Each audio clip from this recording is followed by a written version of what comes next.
Relato 1. Bah, hoje eu vou contar sobre minha primeira noite como vigia no farol de Santa Marta. Era 1995, início do inverno em Laguna. O mar estava agitado e o vento uivava forte nas janelas, como sempre acontece por aqui. O farol é uma construção imponente, daquelas que te faz sentir pequeno só de olhar para cima. São 29 metros de altura e uma escada em espiral que parece não ter fim. Durante o dia, é até bonito de ver, mas à noite, bah, a história é bem diferente. Meu turno começava às 8 da noite e ia até às 6 da manhã.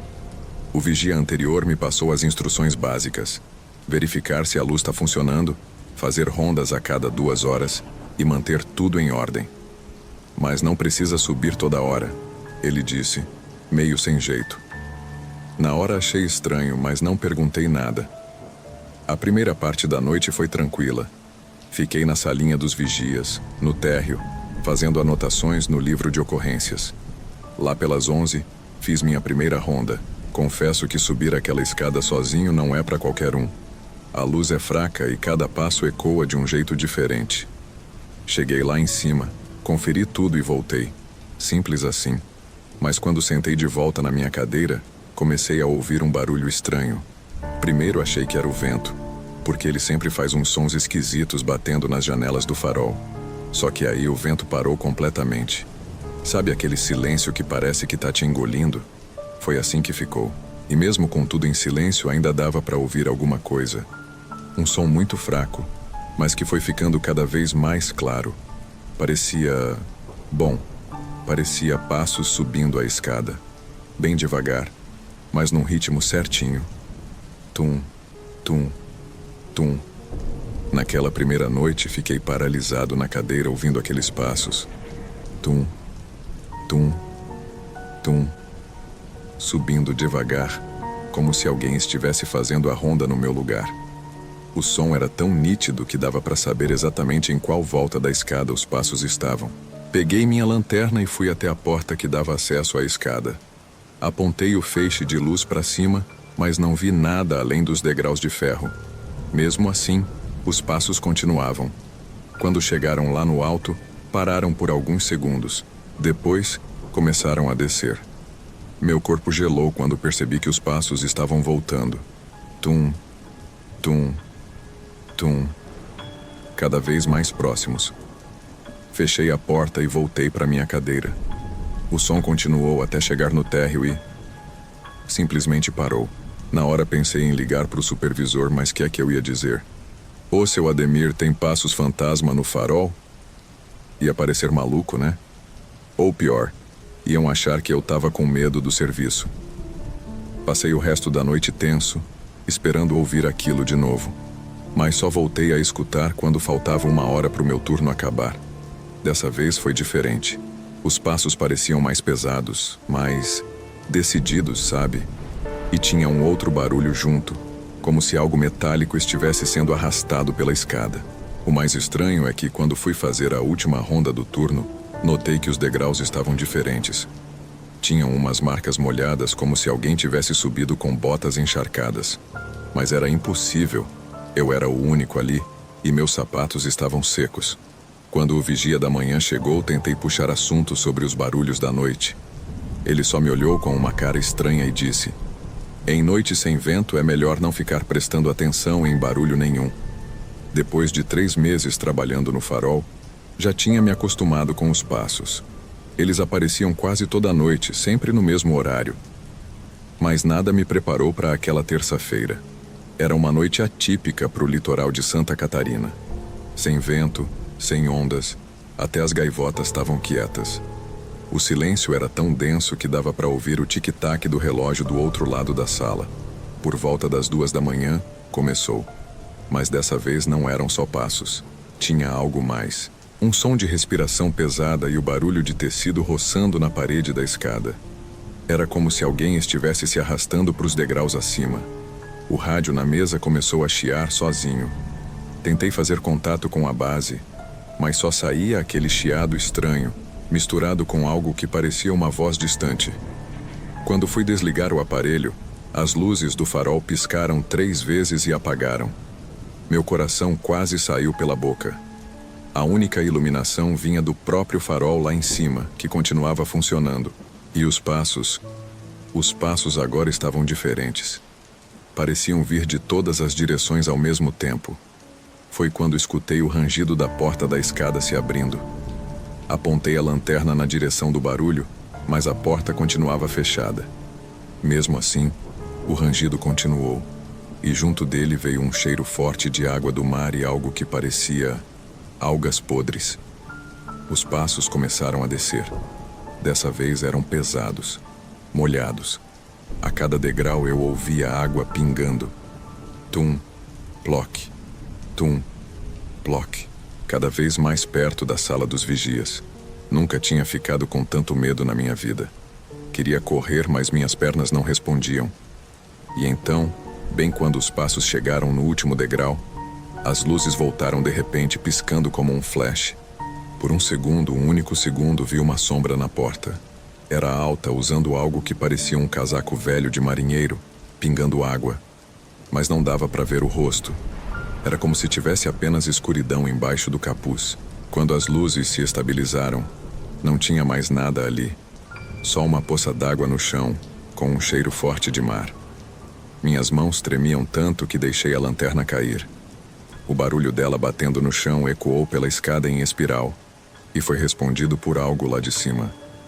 Era um som metálico, como se alguém estivesse batendo na grade da plataforma externa do farol. As batidas foram aumentando, ficando mais rápidas, mais fortes. O farol inteiro parecia vibrar. Então, tudo parou. O silêncio voltou tão rápido quanto tinha ido embora. Mas tinha algo diferente no ar. Pela primeira vez desde que comecei a trabalhar ali, a luz do farol apagou. Eu sabia que precisava subir. Era minha obrigação verificar o que tinha acontecido. Com as pernas bambas, comecei a subir os degraus. Cada passo ecoava de um jeito estranho, como se mais alguém estivesse subindo logo atrás de mim. Quando cheguei na porta da plataforma externa, vi que ela estava aberta. O vento tinha voltado, forte como nunca. E ali, na borda da plataforma... Bom, tem coisas que a gente vê que é melhor nem tentar explicar. Só sei que aquela foi minha última noite no farol. Pedi demissão no dia seguinte. Dizem que até hoje, em noites sem vento, dá para ouvir os passos na escada do farol de Santa Marta. E às vezes, quando a neblina está muito fechada, os navios relatam ver 2 luzes no farol, uma mais fraca que a outra, piscando fora de sincronia. Relato 2. Preciso compartilhar algo que aconteceu comigo quando trabalhei no metrô de São Paulo. Sei que muita gente pode duvidar, mas juro pela memória da minha mãe que cada palavra é verdadeira. Guardei essa história por anos, mas chegou a hora de contar. Foi em 2018 que comecei na equipe de manutenção. Como vocês devem imaginar, o metrô de São Paulo não pode parar, então o serviço era sempre no período da madrugada, depois que a última composição recolhia, e antes da primeira sair, por volta das 4 da manhã. Logo no primeiro dia, os funcionários mais antigos começaram com aquelas conversas. Tenha cuidado, aqui acontecem coisas estranhas. No início, pensei que fosse apenas brincadeira com um funcionário novo, aquelas histórias contadas para assustar quem está começando. Mas tinha um senhor, o seu Gilberto. Ele era um homem sério. Devia ter quase 60 anos nas costas. E não era do tipo que fazia esse de brincadeira. Quando ele falava sobre esses acontecimentos, era diferente. O jeito dele contar, o olhar, dava para perceber que era algo sério. Trabalho aqui há quase 30 anos, ele me disse enquanto verificávamos os trilhos na estação Sé. E tem coisa aqui embaixo que não tem explicação. Ele falava baixinho, quase sussurrando, como se não quisesse que as paredes escutassem. Durante aquela primeira semana, comecei a entender o que ele queria dizer. Existe algo diferente nas estações vazias, principalmente entre a Sé e a República. É um silêncio que não parece natural, uma sensação constante de estar sendo observado. Vocês devem estar pensando que é apenas imaginação, não é? Também achei isso no começo. Mas depois do que presenciei no meu terceiro mês de trabalho, tive absoluta certeza de que não era imaginação, e ainda hoje sinto calafrio só de lembrar. Antes de continuar, queria perguntar se alguém aqui já viveu algo parecido no metrô, especialmente quem trabalha ou trabalhou por lá. Porque o que aconteceu depois disso? Olha, é difícil até de descrever. Como falei, seu Gilberto não era de falar besteira. Numa noite particularmente silenciosa, quando fazíamos a manutenção das escadas rolantes da República, ele começou a me contar sobre as coisas que aconteciam desde os anos 90. Em 1992, a Maria das Flores era uma senhora que cuidava da limpeza. Estava sozinha limpando a plataforma da Sé. Era umas 3 da manhã quando ela viu um homem parado perto da linha. Pensou que fosse algum funcionário fazendo ronda, mas, quando chegou mais perto, seu Gilberto fez uma pausa, ajustando a lanterna. O homem estava todo vestido de preto, mas era como se a luz passasse através dele. Enquanto ele falava, o barulho das nossas ferramentas ecoava pela estação vazia. A Maria das Flores pediu demissão no dia seguinte. Depois dela foram vários. O Jorge da Elétrica, o Pedro da Segurança. Todos viram a mesma coisa. Uma figura escura, sempre próxima aos trilhos. Seu Gilberto me contou que em 1995, durante uma obra de manutenção mais pesada, encontraram alguns objetos antigos enterrados bem embaixo da estação Sé. Falou que depois disso as aparições aumentaram. A gente aprende a conviver, ele dizia, mas tem que respeitar. Nunca trabalhe sozinho, principalmente depois das 3 da manhã, e se sentir aquele frio repentino mesmo no calor. Ele não completou a frase, mas seu olhar dizia tudo. Foi nessa hora que as luzes da estação piscaram 3 vezes. Nós dois ficamos em silêncio. Está vendo? Ele sabe que estamos falando dele, sussurrou seu Gilberto. Ali, naquele momento, comecei a notar coisas que antes deixava passar. O som dos trilhos que pareciam estalar sem motivo. As sombras que se moviam quando não havia ninguém por perto. E, principalmente, aquela sensação gelada que às vezes subia pela espinha, mesmo nas noites mais quentes. Se vocês já passaram por algo assim, sabem do que estou falando. É diferente de qualquer outro tipo de medo. Mas o que aconteceu depois? Bem, isso mudou completamente minha forma de ver as coisas. Era uma terça-feira quando aconteceu. Lembro bem porque tinha sido um dia especialmente quente em São Paulo. Mas mesmo assim, lá pelas 2 da manhã, um frio anormal tomou conta da estação Sé. Seu Gilberto tinha faltado naquela noite. Depois fiquei sabendo que estava com pneumonia. Eu estava com o Carlos, outro colega da manutenção. Mas nos separamos porque tinha muito serviço acumulado. Ele ficou verificando os painéis elétricos enquanto eu desci para checar uma falha no sistema de drenagem. Foi quando escutei passos. Sabe aquele som característico de sapato batendo no piso da estação? Eram passos lentos, cadenciados. Pensei que fosse o Carlos, mas os passos vinham da direção oposta. Tem alguém aí? Perguntei, virando a lanterna para o lado dos passos. Nada. O som parou. Continuei meu trabalho, mas aquele frio parecia que estava dentro de uma geladeira.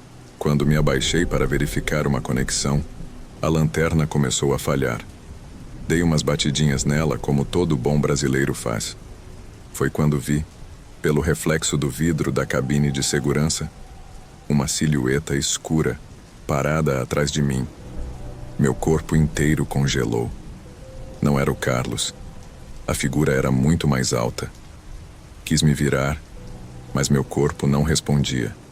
A sensação de frio ficou insuportável, e junto veio um cheiro forte de terra molhada. A luz da lanterna finalmente apagou de vez. No escuro ouvi os passos novamente, agora se aproximando. Fechei os olhos com força, rezando baixinho. Quando finalmente consegui me virar... Desculpem, preciso fazer uma pausa aqui. Minhas mãos ainda tremem quando lembro dessa parte.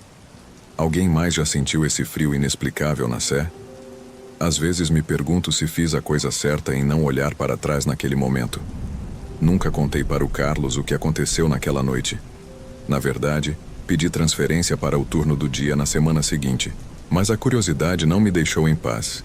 e comecei a pesquisar sobre a história da Estação Sé. Descobri que durante as escavações para a construção do metrô, nos anos 70, encontraram vários artefatos antigos. Alguns diziam que ali tinha sido um cemitério informal no século XIX. Outros falavam que eram restos de uma antiga igreja que existiu no local. Seu Gilberto voltou ao trabalho depois de 2 semanas. Quando contei o que tinha acontecido, ele não pareceu surpreso. "Já ouviu falar do Vigia?" Ele perguntou enquanto tomávamos café na sala de descanso. "Dizem que era um funcionário da obra do metrô que morreu durante a construção. Outros acham que é bem mais antigo que isso.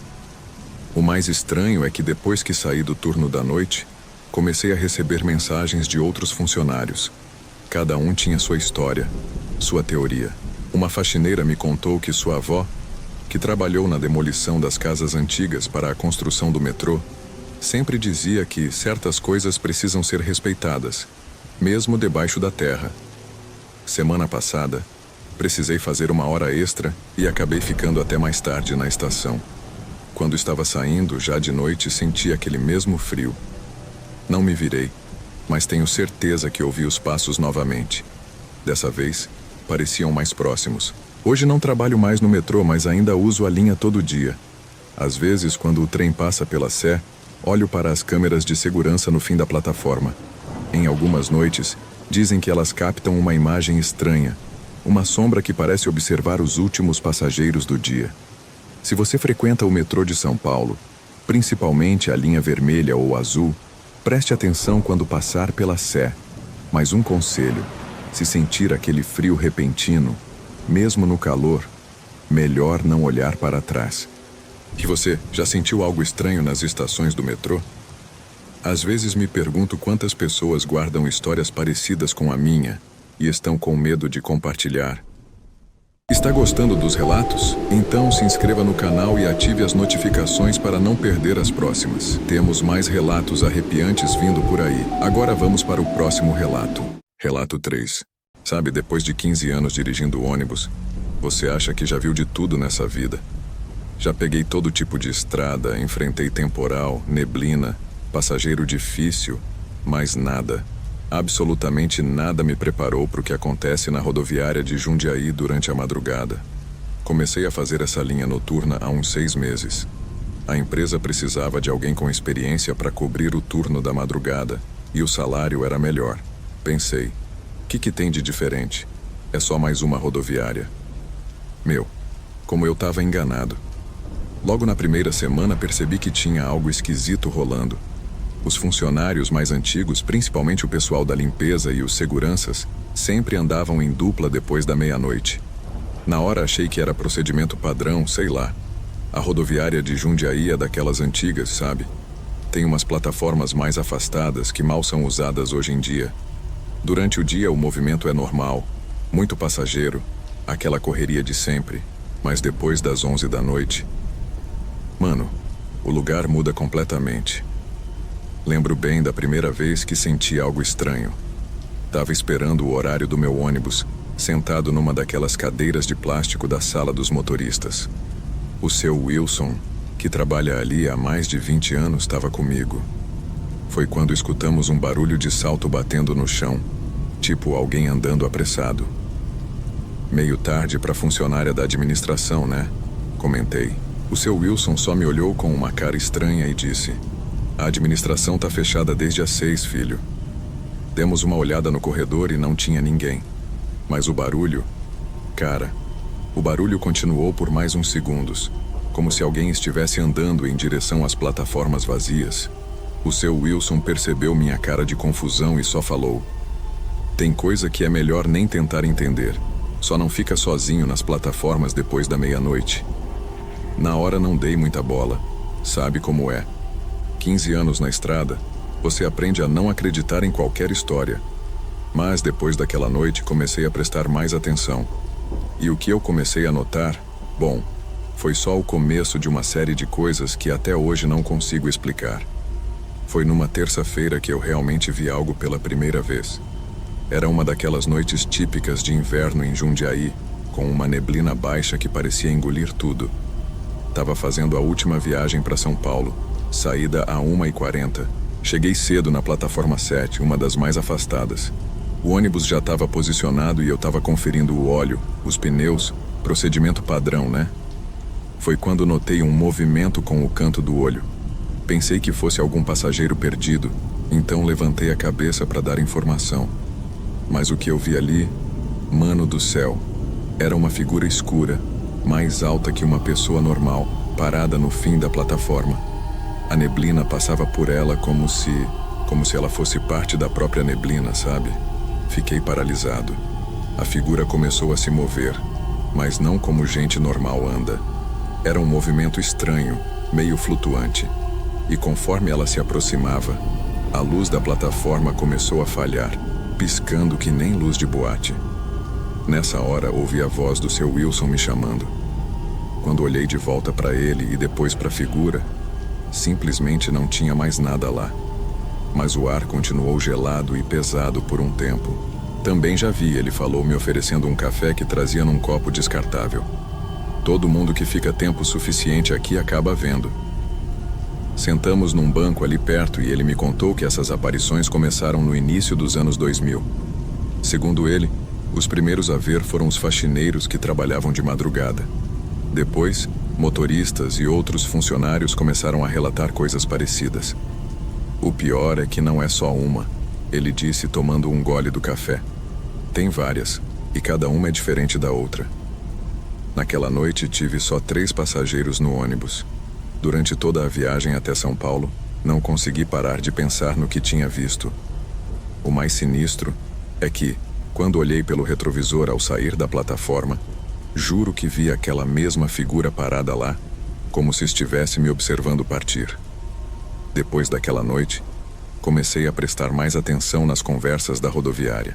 Na sala dos motoristas, entre um café e outro, o pessoal mais antigo começou a soltar umas histórias que me deixaram com os cabelos em pé. Dona Maria, a faxineira que está lá há mais de 25 anos, me contou que antes da reforma de 2000, a rodoviária era bem diferente. Tinha uma área que foi fechada, ela disse baixando a voz. Era onde ficava a antiga bilheteria. Fecharam tudo com parede de concreto, mas às vezes ainda dá para ouvir barulho de moedas caindo lá dentro. O Zé Carlos, segurança do turno da noite, me mostrou no celular dele umas fotos antigas da rodoviária. Tá vendo essa parte aqui? Apontou para uma área que hoje é depósito. Era um restaurante nos anos 90. Fechou depois que 3 funcionários morreram num acidente com gás. Desde então, volta e meia aparece comida fresquinha nas mesas durante a madrugada, mas não tem ninguém lá dentro. Numa das minhas folgas encontrei por acaso um dos primeiros motoristas que trabalhou ali, hoje já aposentado. Ele frequenta um bar perto da rodoviária e me contou que as coisas estranhas começaram depois que acharam uns objetos antigos durante a reforma. Tinha um monte de coisa enterrada ali, ele disse, mas ninguém nunca explicou direito o que era. Na semana passada, estava esperando meu horário quando comecei a ouvir sussurros. Não dava para entender o que diziam, mas parecia que vinham de todas as direções. O mais estranho é que meu celular começou a tocar sozinho, mesmo estando no modo avião. Nessa hora, o seu Wilson chegou correndo. Também tá ouvindo, né? Perguntou, já me puxando para a sala dos motoristas. Quando começa assim, é melhor não ficar sozinho. Elas ficam mais agitadas. Foi então que ele me contou sobre a noite mais assustadora que teve ali. Algo que aconteceu há alguns anos, numa madrugada especialmente nebulosa. Enquanto ele falava, as luzes começaram a piscar de novo, e um vento gelado entrou pela janela, trazendo com ele aquela sensação familiar de que não estávamos sozinhos. Ontem à noite aconteceu algo que me fez repensar se devo continuar nesse horário. A neblina estava mais densa que o normal. Parecia que tinha engolido a rodoviária inteira. Mal dava para ver 2 metros à frente. Faltava 1 hora para o meu horário quando todas as luzes das plataformas começaram a falhar. O rádio do segurança só chiava, e os celulares de todo mundo perderam sinal ao mesmo tempo. Era como se estivéssemos isolados do resto do mundo. Foi quando começamos a ouvir. Não eram só sussurros dessa vez. Era uma mistura de sons, passos, vozes, chamadas de embarque antigas, barulho de malas sendo arrastadas, parecia que a rodoviária inteira tinha voltado no tempo. Na plataforma 7 vi não uma, mas várias daquelas figuras sombrias. Elas se moviam entre a neblina como se estivessem esperando um ônibus que nunca chegaria. O mais assustador é que, pela primeira vez, uma delas se virou diretamente para mim. Não tinha rosto, mas eu podia sentir que estava me observando. A temperatura caiu tanto que dava para ver minha respiração. Foi quando notei algo ainda mais estranho. Tinha gente normal misturada com as sombras. Passageiros comuns, aparentemente, que não pareciam perceber nada de anormal. Uma senhora até perguntou para uma das figuras sombrias que horas era. A figura simplesmente apontou para um relógio antigo na parede, daqueles que não existem mais na rodoviária há anos. O mais louco? A senhora agradeceu e seguiu seu caminho, como se tivesse acabado de falar com uma pessoa normal. Hoje mais cedo tentei procurar aquela senhora. Mostrei a foto dela para as funcionárias da lanchonete que ficam até mais tarde. Elas gelaram. Segundo elas, pela descrição que dei, era a Dona Amélia, uma passageira frequente que faleceu num acidente de ônibus há 5 anos. Continuo trabalhando lá, mas agora sei que a rodoviária de Jundiaí é tipo um lugar entre dois mundos durante a madrugada. As figuras sombrias continuam aparecendo, principalmente em noites de neblina. Às vezes me pego pensando se são realmente assombrações ou se a gente que está vendo algo que não deveria. O seu Wilson diz que enquanto a gente não mexer com elas, elas também não mexem com a gente. Mas sempre que entro no meu ônibus agora, dou uma última olhada no retrovisor. Nunca se sabe quem ou o que pode estar embarcando junto.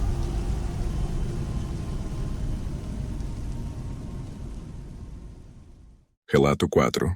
Em 2005, comecei a trabalhar como frentista no posto de gasolina que fica na BR-381, ali perto de Ipatinga, Minas Gerais. O posto, na beira da estrada, era ponto de parada para caminhoneiros e viajantes durante o dia. Mas a madrugada tinha um ritmo completamente diferente. O movimento era bem menor e as horas pareciam se arrastar. Sempre havia mais 2 ou 3 frentistas comigo no turno da noite. Então a solidão nunca era total. Mas o silêncio da estrada vazia e o isolamento do lugar eram inegáveis.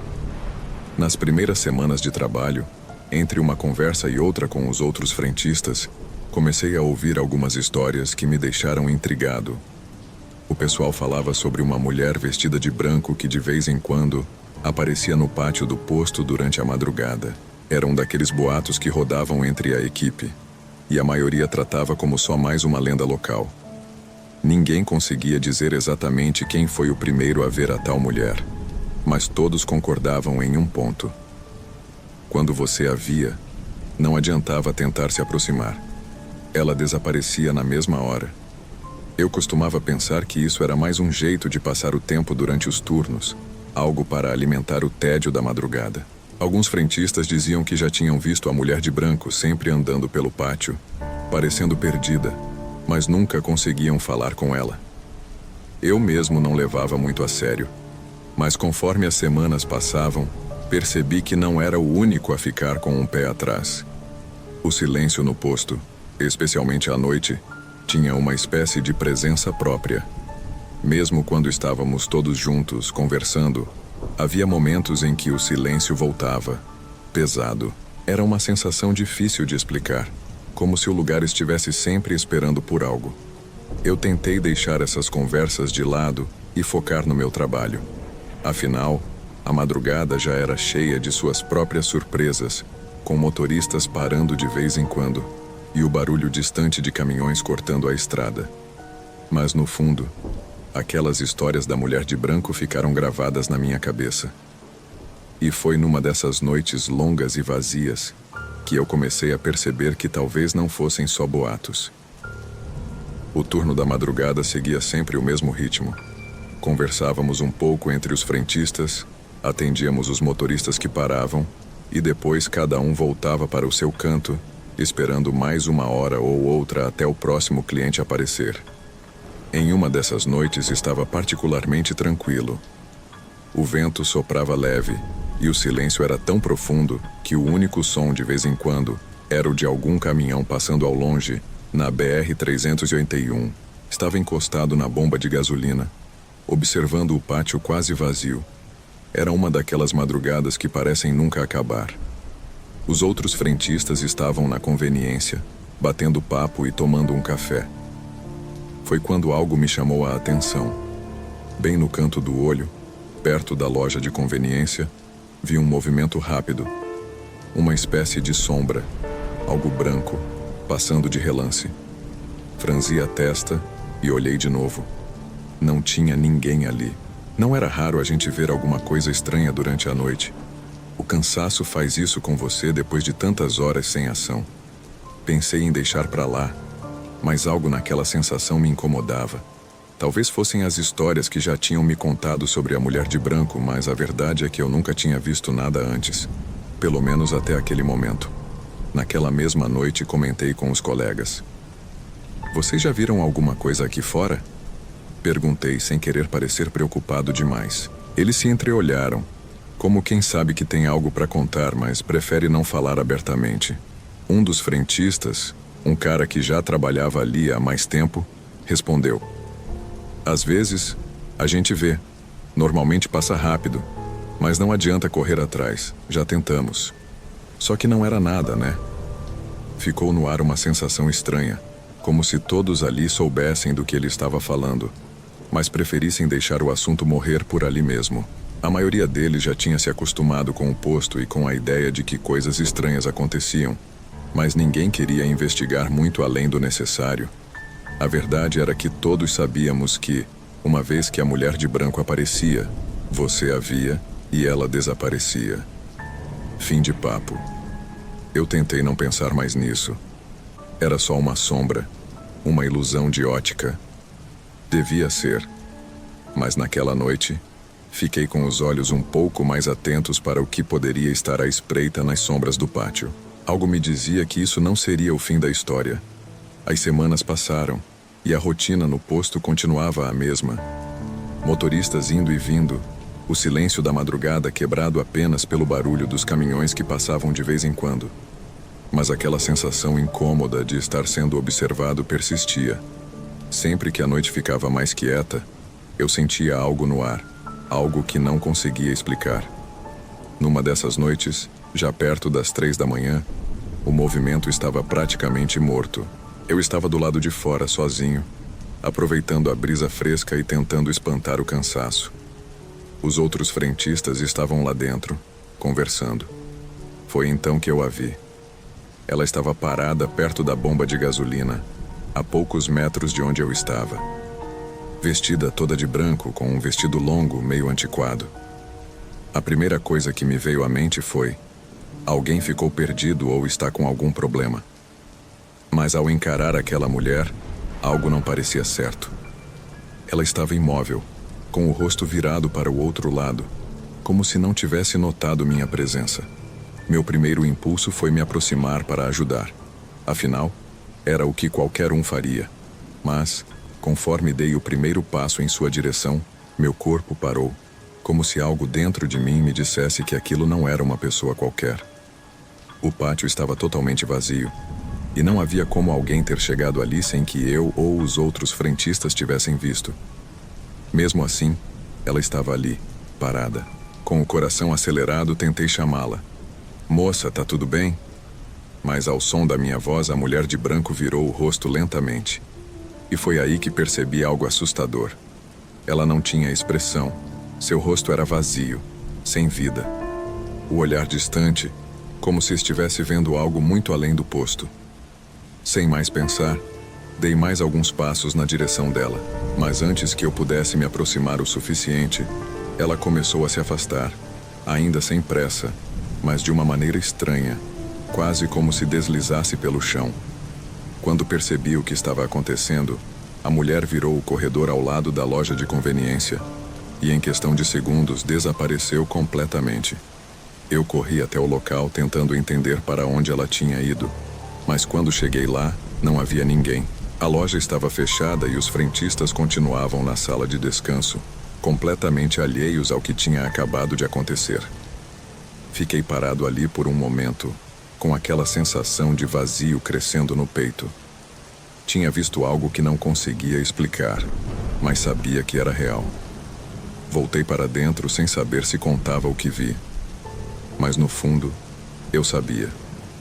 O que quer que fosse aquela mulher de branco, ela estava ali.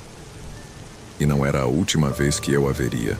No dia seguinte, não consegui tirar da cabeça o que tinha acontecido na madrugada. A imagem daquela mulher de branco, com seu olhar vazio e seus movimentos estranhos, parecia gravada na minha mente. Eu sabia que não podia ser apenas minha imaginação. Aquilo tinha sido real, e eu precisava entender o que estava acontecendo.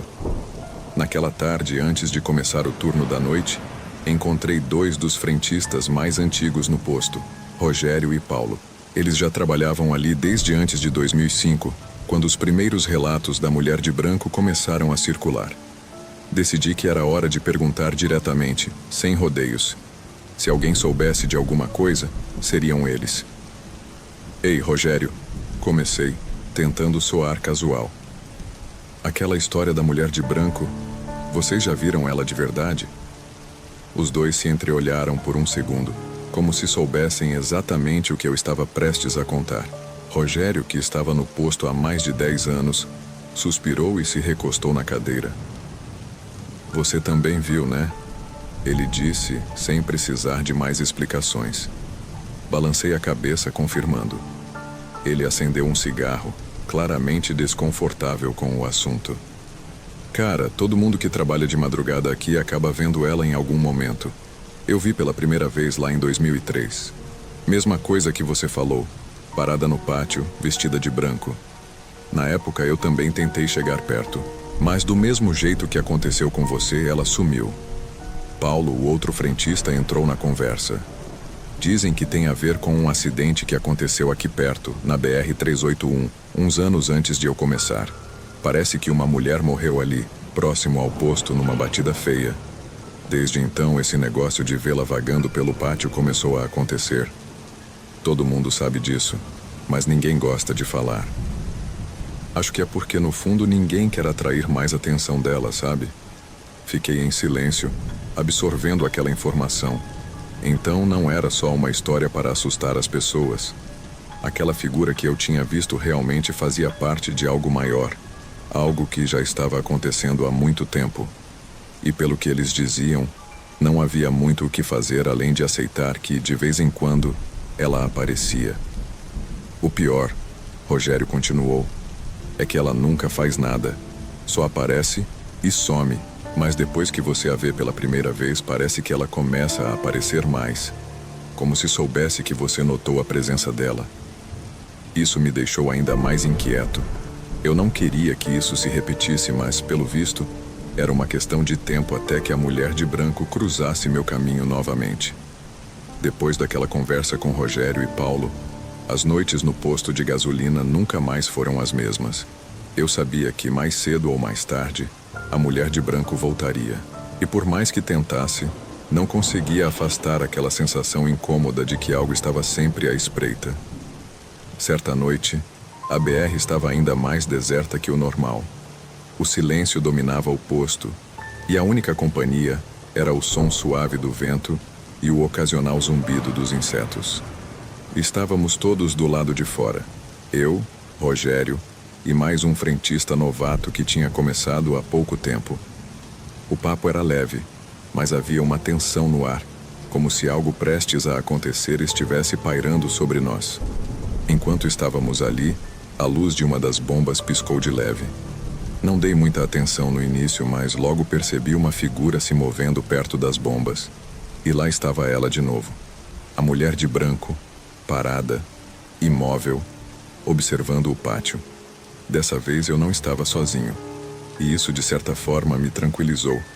Mas a presença dela ainda me deixava profundamente desconfortável. O frentista novato, que ainda não conhecia as histórias, a viu primeiro. "Quem é aquela mulher ali?" ele perguntou, a voz entre curiosa e desconfiada. Rogério e eu trocamos um olhar rápido. Nós 2 sabíamos que não havia explicação fácil. "É melhor não tentar falar com ela", disse Rogério calmamente, como se já estivesse acostumado. O novato parecia confuso, mas não fez mais perguntas. Nós três ficamos ali, parados, observando a figura. A mulher de branco começou a andar, lentamente, com passos suaves, como se estivesse em outro mundo, alheia ao que acontecia ao redor. Ela se movia em direção à estrada, mas a cada passo parecia mais distante, mais irreal. Quando ela chegou perto da saída do posto, parou por um momento e virou a cabeça em nossa direção. Foi um instante rápido, mas o suficiente para que sentíssemos uma estranha conexão com ela. E então, sem aviso, a mulher simplesmente desapareceu na escuridão da noite, como se nunca tivesse estado ali. O silêncio voltou ao pátio e nenhum de nós disse uma palavra. Sabíamos que aquilo não era uma visão comum e que, de alguma forma, a mulher de branco fazia parte da história daquele lugar. Ela continuaria vagando por ali, aparecendo para quem cruzasse seu caminho, sem explicação e sem descanso. E assim, mais uma vez, o posto de gasolina voltou ao seu estado normal, mas de alguma forma, eu sabia que aquela noite não seria a última vez que a veríamos. Qual relato mais te impactou? Deixe sua opinião nos comentários. Se inscreva, curta e compartilhe. Nos vemos no próximo relato. Se você tiver coragem,